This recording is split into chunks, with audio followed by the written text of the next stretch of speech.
If I were to say that, on a global scale, the country least eager to see the United States collapse rapidly is China. Those watching this, would you find that surprising? This is not an attempt to be sensational. It involves extremely complex and far-reaching strategic considerations. These considerations shape the long-term global balance of power. This conclusion still feels difficult to accept. Then let me pose a different question. Suppose China were to replace the United States as the global hegemon. Then, in your view, who would be most capable of challenging China? Would it be the United States? No. The American mainland is separated from China by the Pacific Ocean. As long as several key sea lanes are secured, the strategic threat from the United States is limited. Would it be India?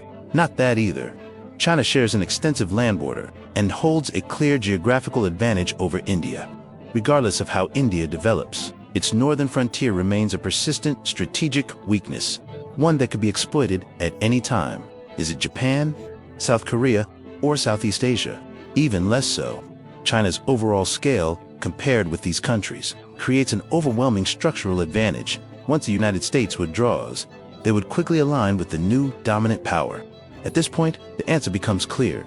The force most capable of challenging China would be a vast union of Russia and Europe. The strength of a Russo-European Union would not be comparable to that of today's European Union. In human history, it would be a super-behemoth never before seen. This entity would encompass roughly 750 million people, more than 20 million square kilometers of territory, vast and essentially inexhaustible energy reserves, the largest nuclear arsenal in the world, and 3 permanent members of the UN Security Council. More critically, this behemoth would also share an extensive land border with China's northwestern frontier. The strategic pressure this creates for China would far exceed that posed by the United States across the ocean. To put it more bluntly, the People's Republic of China has never truly feared the United States. Even when we were impoverished and underdeveloped, we still dared to confront the American empire. On the Korean Peninsula, however, when it comes to Europe, historically, we have always carried deep strategic anxiety, even when facing only the Soviet Union, which was not yet a Russo-European Union. We were already under immense pressure, barely able to breathe, preventing deep integration between Russia and Europe, and stopping the return of continental hegemony has been a core pillar of U.S. foreign policy for over 80 years, undoubtedly its most fundamental objective. Even today, despite China's growing strength, the United States still regards the dismantling of a Russo-European Union as its highest strategic priority. The so-called China threat narrative must therefore take a back seat. Look at the trade war between China and the United States, the tariff war, the financial war. They appear intense. Yet compared with developments in Europe, all of this is merely child's play. The Kosovo War, the Georgia War, the Crimea Crisis, the Russia-Ukraine War. Over the past 2 decades, the United States has repeatedly used real force to confront Russia across multiple conflicts. China's position on the Russia-Ukraine war is one of neutrality, a stance that deeply frustrates Washington. American voices argue we spend money, effort, and manpower to dismantle the RE alliance, which also benefits China enormously. So why are you not contributing? While such complaints lack solid grounding, one reality remains undeniable. If the United States were to suddenly collapse, the strategic pressure on Russia would be dramatically reduced. Russia and Europe would then rapidly reintegrate. Once a Russo-European Union were formed, the importance of Sino-Russian alignment would naturally decline. The so-called close Sino-Russian economic ties are little more than Chinese goods, flooding and dominating the Russian market. Does this not effectively turn Russia into an economic dependency? The complexities of this situation are perfectly clear to the Russians themselves. If they were not truly cornered, who would willingly drink the so-called made in China cup of poison that merely quenches thirst for a moment? The current Sino-Russian relationship is entirely built upon the foundation of American pressure. If the United States were to weaken suddenly, this existing relationship would quickly dissolve. The United States seeks to dismantle the RE alliance, and China, in fact, shares the same objective. The difference lies in the method. Washington's approach is to provoke conflict between Europe and Russia. Once fighting begins, any talk of union becomes impossible. The approach is blunt and crude, yet undeniably effective. China's proposed solution, by contrast, is the advancement of a multipolar world order. Europe must become a pillar of the future world structure, an essential pole of power. If Europe is to be such a pole, then strategic independence becomes the most fundamental requirement. Europe must maintain independence not only from China, but also from the United States, and, even more importantly, from Russia.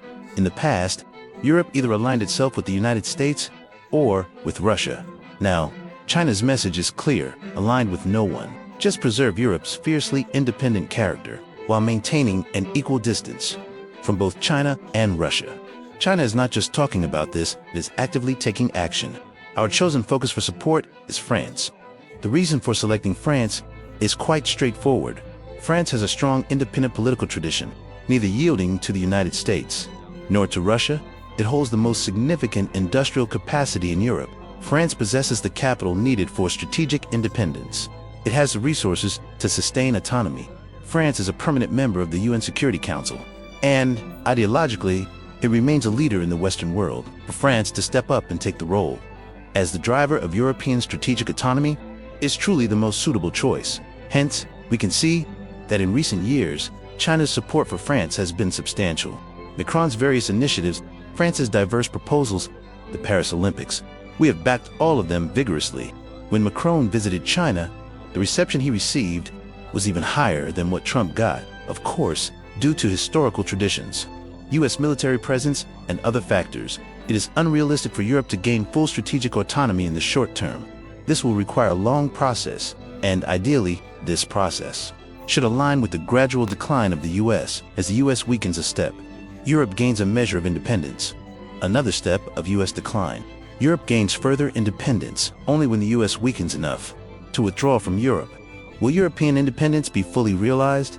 A completely independent Europe will restore its military strength, free from reliance on U.S. troops, and achieve a new military balance with Russia and the U.S. Europe, the United States, and Russia will form a new triangular balance of independent powers. This is a key part of China's strategy for a multipolar world.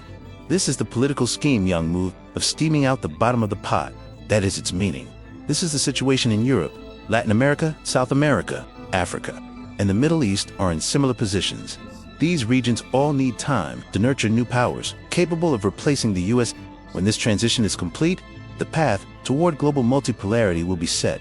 Only then can the community of shared future for mankind be truly realized. If the U.S. does not decline or collapses too quickly, both scenarios would be unfavorable for China today, moving silently with the wind at night, quietly moistening the ground. What China needs is a U.S. that weakens slowly, collapsing gradually over time.